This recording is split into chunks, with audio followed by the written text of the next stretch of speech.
আসসালামু আলাইকুম। ১,৮৮,২২টি পদে বাংলাদেশ বেসামরিক শিক্ষক নিয়োগ এনটিআরসিএ এর ৬ষ্ঠতম সুপারিশপ্রাপ্ত নিয়োগ বিজ্ঞপ্তি প্রকাশ করা হয়েছে। সো আপনারা এখানে কিভাবে আবেদন করবেন, শিক্ষাগত যোগ্যতা কি প্রয়োজন, আবেদন করতে কত টাকা খরচ হবে এবং আপনি আপনার হাতে থাকা মোবাইলটি দিয়ে কিভাবে আবেদন করবেন, এ টু জেড বিষয় জানিয়ে দেব আজকের এই ভিডিওতে। এবং কোন পদে কতজন লোক নিবে এ টু জেড বিষয় জানতে অবশ্যই ভিডিওটি সম্পূর্ণ দেখবেন। এবং এই ভিডিওর শেষে একটি গুরুত্বপূর্ণ টিপস অ্যান্ড ট্রিক্স দিব, যার মাধ্যমে আপনি আপনার হাতে থাকা ফোনটি ব্যবহার করে অতি সহজে আবেদন করতে পারবেন এবং আবেদন করার পর আবেদন ফিটি আপনার নিজের ফোনে থাকা সিমটি ব্যবহার করে দিতে পারবেন। তো কথা না বাড়িয়ে চলে যাচ্ছি মূল ভিডিওতে।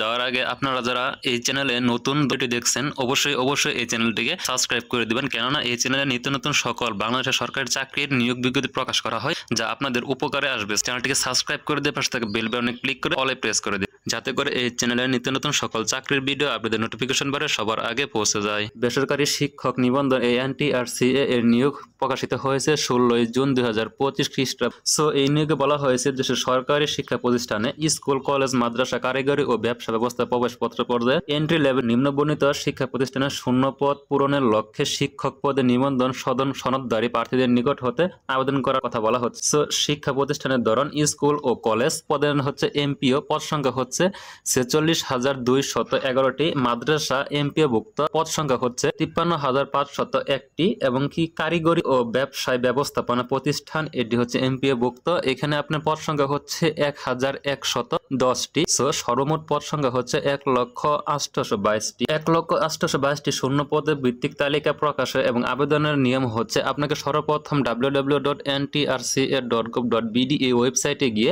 আবেদন কমপ্লিট করতে হবে এবং টেলিটক বাংলাদেশ লিমিটেড এর ওয়েবসাইটে এই লিঙ্ক ওয়েবসাইটে 22 জুন 2025 খ্রিস্টাব্দ তারিখে বেলা 12 ঘটিকায় প্রকাশ করা হবে। একই তারিখ সময়ের পর থেকে আবেদন করা যাবে। আবেদন করার যোগ্যতা সংশ্লিষ্ট বিষয়, পদ ও প্রতিষ্ঠানের ধরন অনুযায়ী নিবন্ধন সনদধারী হতে হবে। এনটিআরসিএ কর্তৃক প্রকাশিত সম্মিলিত মেধা তালিকা অন্তর্ভুক্ত এবং বেসরকারি শিক্ষক নিবন্ধন গ্রহণ ও প্রত্যয়ন বিধিমালা 2006 মোতাবেক বৈধ নিবন্ধনধারী হতে হবে। মাধ্যমিক ও উচ্চ শিক্ষা বিভাগ এর কারিগরি ও মাদ্রাসা শিক্ষা বিভাগ থেকে জারিকৃত সর্বশেষ জনবল কাঠামো ও এমপিও নীতিমালা অনুযায়ী কাম্য শিক্ষাগত যোগ্যতা সম্পন্ন হতে হবে। এনটিআরসিএ ওয়েবসাইটে ষষ্ঠ নিয়োগ সুপারিশ বিজ্ঞপ্তি গিয়ে আপনি বক্সে যাবেন। মাধ্যমিক ও উচ্চ শিক্ষা বিভাগ শিক্ষা মন্ত্রণালয়ের স্মারক নাম্বার এর মোতাবেক কোন মহিলা কোটা থাকবে। শিক্ষা মন্ত্রণালয় মাধ্যমিক উচ্চ শিক্ষা বিভাগ এবং কারিগরি বিভাগে আপনি কোন বিষয়ে আবেদন করবেন সেটি অবশ্যই আবেদনের উল্লেখ এবং প্রতিষ্ঠানের নাম উল্লেখ করতে হবে। আবেদনকারীর বয়স সীমা অবশ্যই 4 জুন 2025